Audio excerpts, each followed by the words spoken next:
Hi, welcome to Tagatoronto, where you'll find the streets of Ontario, foods, paintings, different places, and many more. Hey, Tagatoronto here. Today we're gonna cook crispy fried salmon. I'm making it a bit crispy because my wife wants it fully cooked.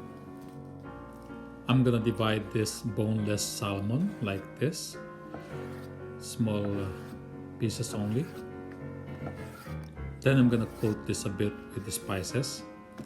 And I'm using butter to cook this boneless salmon. I'm gonna let it cook until it became golden brown, and I'm adding this Brussels sprout on the side. Once our salmon is a little bit crispy, then it is ready. Hi, please subscribe to my YouTube channel and hit the bell button so that you will receive an automatic notification. Thank you very much and always take care.